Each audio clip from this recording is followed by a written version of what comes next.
Hello besties, మా ఇంట్లో మేము చాలా ఇష్టంగా చేసుకునే టిఫిన్ రెసిపీ బొబ్బర్ రొట్టి ఈరోజు మీతో షేర్ చేసుకుంటా. ముందుగా బొబ్బర్లు వాటర్లో ఓవర్ నైట్ సోక్ చేసుకోవాలి. ఈ సోక్ చేసిన బొబ్బర్ని ఒక వెసల్ పెట్టుకొని డ్రింకింగ్ వాటర్ పోసి దానిలో ఈ బొబ్బర్ని వేసి ఉడికించాలి. నేను వీడియోలో చూపిస్తున్న విధంగా ఉడికించుకోవాలి. ఈ ఉడికిస్తున్న బొబ్బర్లో కొంచెం సాల్ట్ యాడ్ చేసుకోవాలి.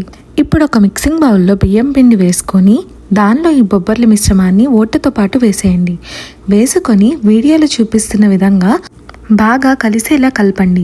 ఈ పిండిలో వాటర్ తక్కువ అనిపిస్తే వాటర్ని, అలానే సాల్ట్ తక్కువ అనిపిస్తే సాల్ట్ని యాడ్ చేసుకోండి. నేను చూపిస్తున్నట్టు బాల్స్ లాగా చేసుకోండి. తర్వాత స్టవ్ మీద ప్యాన్ పెట్టి ఆయిల్ వేసుకొని హీట్ చేయండి. ఈలోపు నేను చూపిస్తున్నట్టు బటర్ పేపర్ మీద ఆయిల్ వేసి ఇలా బాల్స్ని చెక్కల్లాగా ఒత్తుకున్నట్టు వత్తండి.